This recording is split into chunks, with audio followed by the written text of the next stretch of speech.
Kochi പൊന്നുരുന്നിയിലെ അങ്കണവാടിയിലുണ്ടായ ഭക്ഷ്യവിഷബാധയിൽ police ഇന്ന് പ്രാഥമിക അന്വേഷണം തുടങ്ങും. കുടിവെള്ളത്തിൽ നിന്നുണ്ടായ രോഗബാധയുണ്ടായതിൽ ഏതെങ്കിലും തരത്തിലുള്ള ഗൂഢാലോചന ഉണ്ടോ എന്ന് അന്വേഷിക്കണമെന്നാവശ്യപ്പെട്ട് ഡിവിഷൻ കൗൺസിലർ പോലീസിന് പരാതി നൽകിയിട്ടുണ്ടായിരുന്നു. ഉമേഷാണ് കൊച്ചിയിൽ നിന്നും വാർത്തയുടെ കൂടുതൽ വിവരങ്ങളുമായി നമുക്കൊപ്പം ചേരുന്നത്. Umesh, good morning.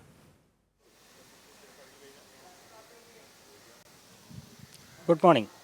ഈ സംഭവത്തെ തുടർന്ന് ആരോഗ്യ പ്രശ്നങ്ങളൊക്കെയും ഉണ്ടായിട്ടുണ്ടാകാം. എങ്ങനെയാണ് ഇപ്പോൾ അംഗനവാടിയിലാണ് കുഞ്ഞുങ്ങളുടെയൊക്കെയും ഒരു ആരോഗ്യ സംബന്ധമായ കാര്യങ്ങൾ, ഒപ്പം ഈ ഡിവിഷൻ കൗൺസിലറുടെ ഭാഗത്തു നിന്ന് വന്നിട്ടുള്ള പരാതിയാണ് ഇതിലൊരു ഗൂഢാലോചന ഉണ്ടോ ഈ ഒരു സംഭവത്തിൽ എന്ന് അന്വേഷിക്കണമെന്നതുമായി ബന്ധപ്പെട്ട് അതിന്റെ ഒരു സാഹചര്യം എന്താണ് ഉമേഷ്?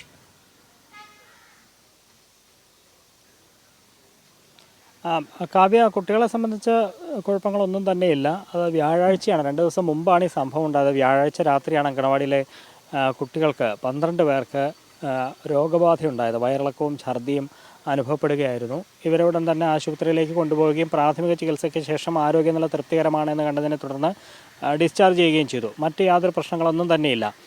ഇത് കുടിവെള്ളത്തിൽ നിന്നാകാം ഈ രോഗബാധ ഉണ്ടായത് എന്നുള്ളതായിരുന്നു സംശയം. ഇന്നലെ ഡിവിഷൻ കൗൺസിലർ അടക്കം അവിടെ എത്തിയിരുന്നു. അതായത് Kochi corporation 48-ാം division councillor Dibin അടക്കമുള്ളവർ സ്ഥലത്തെത്തിയിരുന്നു. ഈ 48-ാം ഡിവിഷനിലെ 48-ാം നമ്പർ, പൊന്നുരുന്നി ഈസ്റ്റിലെ 48-ാം നമ്പർ അങ്കണവാടിയിലെ കുട്ടികൾക്കാണ് ഈ പ്രശ്നമുണ്ടായത്. ഇവിടെ പരിസരവും മറ്റുമെല്ലാം പരിശോധിച്ചു. ഈ വിവരം പുറത്തറിഞ്ഞത് ഇന്നലെയാണ്. ഈ കൗൺസിലറെ അടക്കം വിവരം അറിയിച്ചത് ഇന്നലെയാണ്. അതുകൊണ്ട് ഇന്നലെയാണ് കോർപ്പറേഷൻ്റെ ആരോഗ്യ വിഭാഗം അടക്കം ഈ സ്ഥലത്തെത്തുകയും വിശദമായ പരിശോധന നടത്തുകയും ഒക്കെ ചെയ്തത്.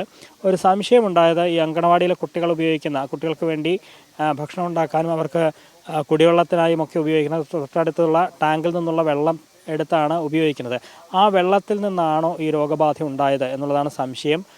അത് കഴിഞ്ഞ ദിവസം അത് അല്പം മലിനമായ രീതിയിലാണ് കാണപ്പെട്ടത്. അതെങ്ങനെ സംഭവിച്ചു എന്നുള്ളതിലാണ് വലിയ സംശയം ഉണ്ടായിരിക്കുന്നത്. കാരണം വർഷങ്ങളായി അവിടെ പ്രവർത്തിക്കുന്ന അങ്കണവാടിയാണ്. അതുവരെയൊന്നും മറ്റ് പ്രശ്നങ്ങളൊന്നും തന്നെ അവിടെ ഉണ്ടായിട്ടില്ല. ഈ സംഭവം ഉണ്ടായതിന് ശേഷവും അവിടെ കുട്ടികൾ പോയി, അവർക്കും കുഴപ്പമുണ്ടായിട്ടില്ല. ഈ ദിവസം മാത്രം ആണ് അവിടെയുള്ള 15 കുട്ടികളിൽ 12 പേർക്ക് ഇങ്ങനെ ഈ വെള്ളം ഉപയോഗിച്ചതിനെ തുടർന്ന് ഈ പ്രശ്നം ഉണ്ടായത്. അത് ഏതെങ്കിലും തരത്തിൽ ഉള്ള ഗൂഢാലോചന അതിന് പിന്നിലുണ്ടോ എന്നൊക്കെയുള്ള ചില സംശയങ്ങൾ ഈ സ്ഥലം കൗൺസിലർക്കടക്കം ഉണ്ട്. അതുകൊണ്ടാണ് ഇതിലെ ഗൂഢാലോചനയടക്കം അന്വേഷിക്കണം എന്നാവശ്യപ്പെട്ടുകൊണ്ട് ഈ കൗൺസിലർ പാലാരിവട്ടം പോലീസിന് പരാതി നൽകിയിരിക്കുന്നത്. ഇന്ന് അതുമായി ബന്ധപ്പെട്ട പ്രാഥമിക അന്വേഷണം പോലീസ് നടത്തും എന്നാണ് കരുതുന്നത്. ആദ്യപടി എന്നുള്ള നിലയിൽ ഈ കൗൺസിലറുടെ തന്നെ വിശദമായ മൊഴി രേഖപ്പെടുത്തും. അതിനുശേഷം പോലീസ് ആ സ്ഥലത്തൊക്കെ എത്തി ഇതുമായി ബന്ധപ്പെട്ട കാര്യങ്ങളൊക്കെ സമഗ്രമായ അന്വേഷണത്തിലേക്ക് കടക്കാനാണ് സാധ്യത. ഏതായാലും മറ്റ് പ്രശ്നങ്ങളൊന്നും ഉണ്ടായിട്ടില്ല. എല്ലാവരും ആരോഗ്യനില തൃപ്തികരമാണ്. ആ വെള്ളം ശുദ്ധീകരിക്കുന്ന അടക്കമുള്ള നടപടികൾ ഉണ്ടായിട്ടുണ്ട്.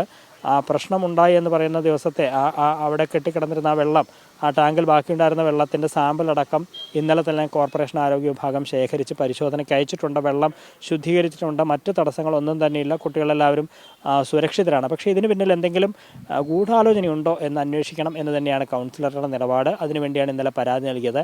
ആ പരാതിയിൽ ഇന്ന് അന്വേഷണം തുടങ്ങും എന്ന് കരുതുകയും ചെയ്യുന്നു. കാവ്യ.